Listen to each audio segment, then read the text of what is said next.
آ جائے۔ سلیمان ابن ربی رحمت اللہ علیہ ایک اللہ والے ہیں، بغداد میں رہتے تھے، بغداد کے کسی گاؤں میں، دیہات میں۔ ارادہ کیا کہ حج کرنا چاہیے۔ وہ زمانہ تھا کہ لوگ پیدل جایا کرتے تھے، اونٹ وغیرہ سواری ہوتی تھی، تو اس سفر کے لیے قافلہ تیار کرتے تھے کہ رستے میں کوئی درندہ، کوئی لٹیرا، کوئی چور، کوئی اور ایسا معاملہ پیش آ جائے، لہٰذا وہ لوگ 30 40 50 100 بندے اکٹھے ہو کے جاتے تھے تاکہ ایک دوسرے کی ہر طرح سے معاونت ہو۔ تیاری ہو گئی، شہر میں جب پہنچے نا بغداد، انہوں نے فرمایا کہ لوگوں آگے پتہ نہیں کہاں کوئی شہر ملے، یہاں ٹھہرتے ہیں اور اپنی اپنی ضرورتوں کو پورا کرتے ہیں، کھانا پینا راشن جس کی جو ضرورت ہو لے لو، پھر ہم رستے میں نہیں روکیں گے، دور جا کے روکیں گے۔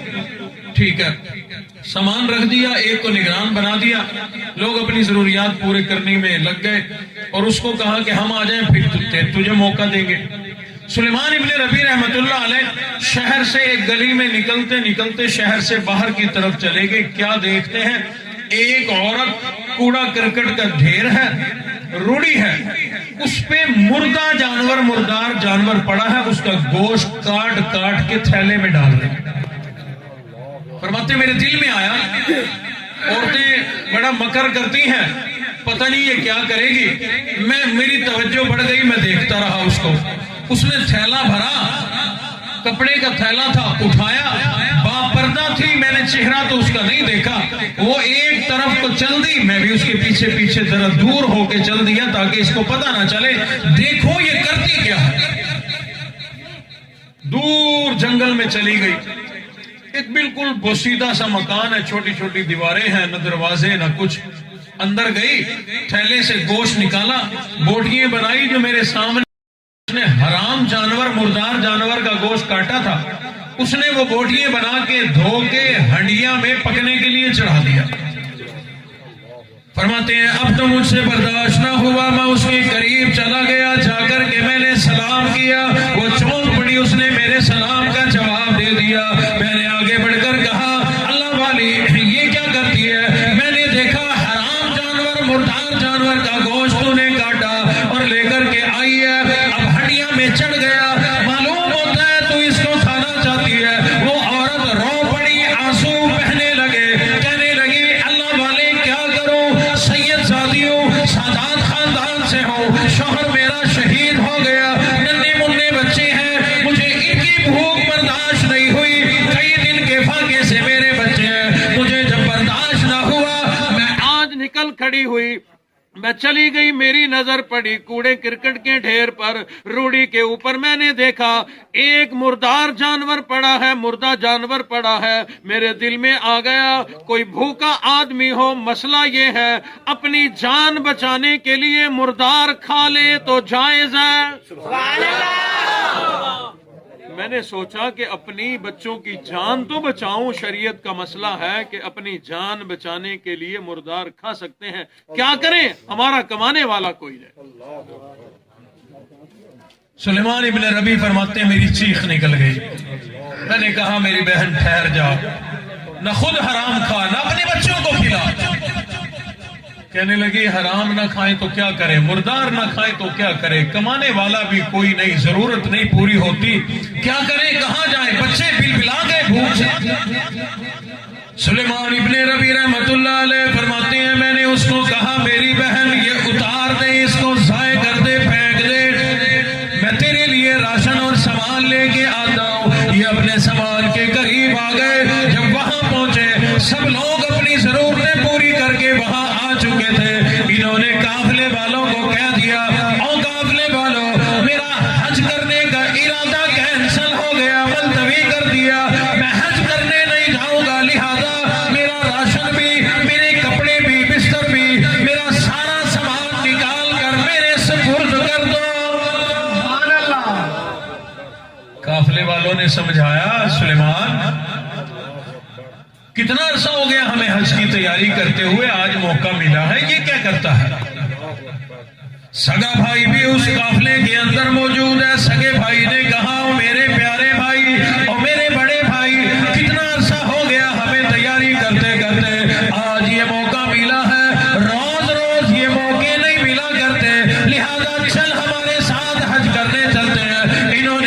دیا، نئی نئی واقعہ بتلا دیا۔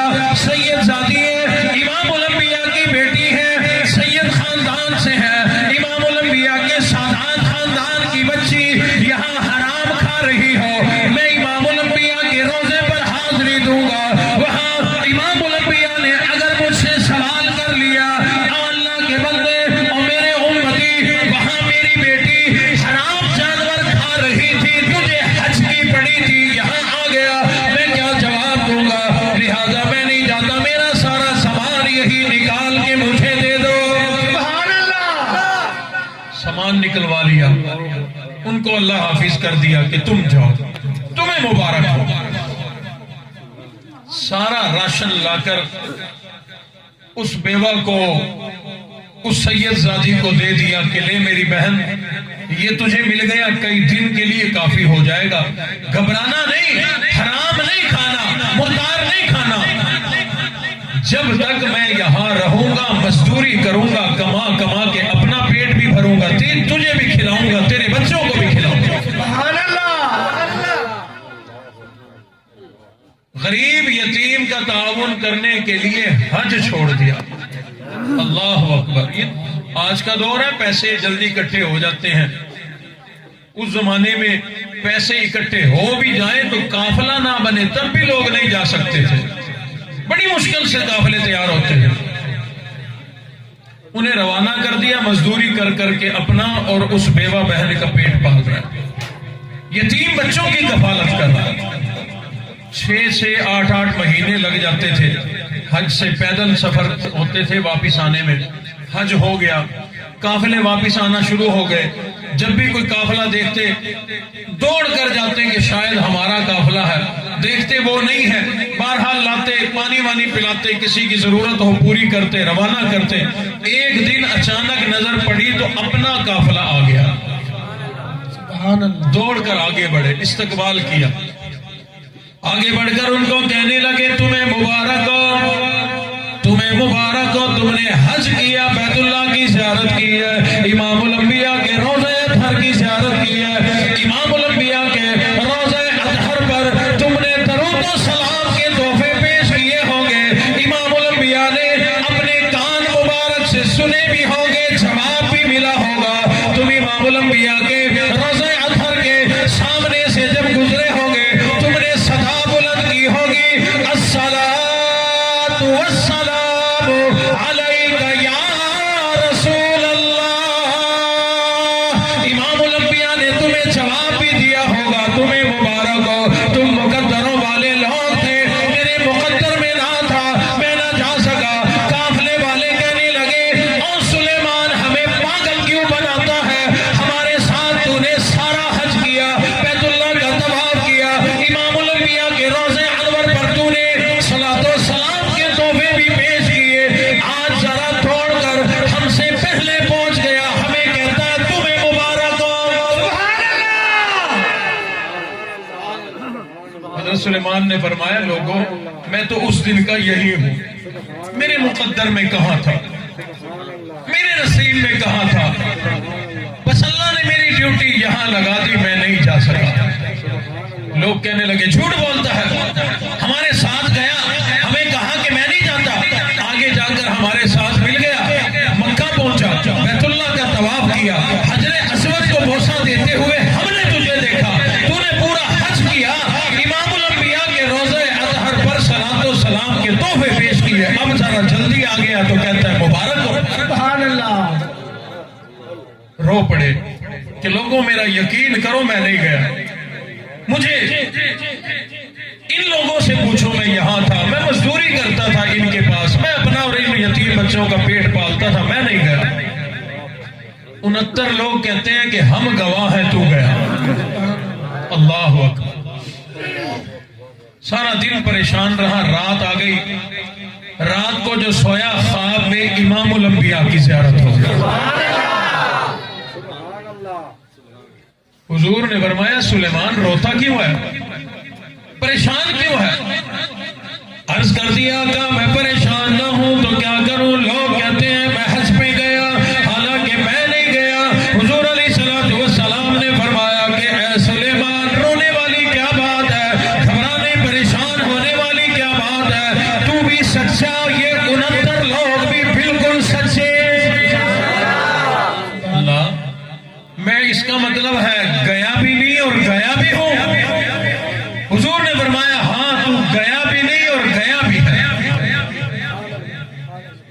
میں یہیں سے پھر امام الانبیاء کی سیرت بھی سنو. ساتھ ساتھ سیرت بھی تو چلے نا جی. آقا علیہ السلام آرام فرما ہے، سوئے ہوئے ہیں. دو فرشتے آئے، انہوں نے حضور کو دیکھا. ایک فرشتے نے کہا پیچھے ہٹ جاؤ، خاموش ہو جاؤ، آقا سوئے ہوئے ہیں. دوسرے نے کہا کہ نہیں جاگ رہے ہیں. ایک کہتا ہے کہ نہیں سوئے ہوئے، دوسرا کہتا نہیں جاگ رہے ہیں. وہ کہتا ہے کہ نہیں سوئے ہوئے، وہ کہتا نہیں جاگ رہے ہیں.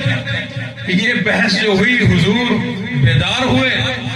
جیسے ہی بیدار ہوئے، وہ پہلے فرشتے نے کہا آقا ہمارا فیصلہ تو کرو. حضور نے فرمایا اچھا تمہاری بھی لڑائیاں ہوتی ہیں، تمہارے بھی فیصلے کرنے پڑتے ہیں.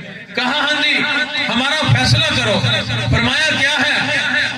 کہا کہ میں نے آپ کو دیکھا کہ آپ سو رہے تھے اور یہ کہتا ہے کہ آپ جاگ رہے تھے. حضور نے فرمایا تم دونوں سچے ہو. سبحان اللہ. ہمارے کانوں کی خیر ہے، اس کا سپیکر پھٹ جائے گا. حضور نے فرمایا تم دونوں سچے ہو. فرشتے حیران، آقا میں کہہ رہا ہوں کہ آپ سوئے ہوئے تھے تو میں بھی سچا، یہ کہہ رہا ہے کہ آپ جاگ رہے تھے یہ بھی سچا. یہ اس کا مطلب ہے کہ آپ سو بھی رہے تھے بیک وقت جاگ بھی رہے تھے. فرمایا ہاں میں سو بھی رہا تھا، میں جاگ بھی رہا تھا. حضور نے فرمایا کہ تو نے میری آنکھوں کو دیکھا، آنکھوں کو دیکھا. میں آنکھوں کی طرف سے سو رہا تھا اور اس دوسرے نے میرے دل کو دیکھا. میں سویا ہوا بھی اپنے اللہ کو یاد کرتا ہوں، میرا دل جاگ رہا تھا. اس نے کہا کہ جاگ رہے ہیں، میں بیک وقت سوتا بھی ہوں جاگتا بھی. سلیمان ابن ربیع نے عرض کر دیا آقا خام میں، آقا عجیب بات، میں گیا بھی کوئی نہیں اور گیا بھی ہوں، میں بھی سچا وہ بھی سچے. حضور علیہ السلام نے ارشاد فرمایا سلیمان ابن ربیع تو گیا کوئی نہیں، تو یہی تھا، تو اس لیے سچا. لیکن وہ لوگ بھی سچے ہیں. چند قدم یہ لوگ چل کر آگے گئے، رب کائنات نے تیری شکل کا ایک فرشتہ بنا کر، تیری سواری جیسی سواری دے کر، تیرے سامان جیسا سامان دے کر ان کے ساتھ لگا دیا. وہ فرشتہ بیت اللہ کا طواف بھی تیری طرف سے کر کے آیا، اس نے پورا حج تیری طرف سے کیا. میرے روزہ انور پر آ کر تیری طرف سے صلاۃ و سلام کے تحفے پیش کیے. اور سلیمان تو نے آج وہ قربانی دی ہے، یتیم بچیوں کی نگرانی کی ہے، ان کی کفالت کی ہے. رب کائنات نے تیری اس کفالت کو ایسا قبول کیا. تیرے بھائی تیرے خاندان والے یہ جو حج کر کے آئے، ان کے نامہ اعمال میں ایک حج کا ثواب لکھا گیا. لیکن وہ جو تیری شکل کا فرشتہ بن گیا، قیامت تک وہ تیری طرف سے ہر سال حج کرتا رہے گا، تجھے ثواب ملتا رہے گا. نعرہ تکبیر، شان مصطفیٰ، تاج تخت ختم نبوت، عظمت صحابہ، شان صحابہ، امہ اہل سنت، امہ دیوبند. فرمایا تیری قربانی کو اللہ نے ایسا قبول کیا کہ اللہ نے تجھے میری بھی زیارت کرا دی. قیامت تک وہ فرشتہ حج کرے گا ہر سال تیری طرف سے، کیونکہ وہ تیری شکل کا ہے، اور اس کا ثواب فرشتے کو نہیں تیرے کھاتے میں لکھا جاتا رہے گا. سبحان اللہ. اب آپ کا امتحان شروع ہونے والا ہے. کہاں سے بات. Thanks for watching my video and subscribe my channel.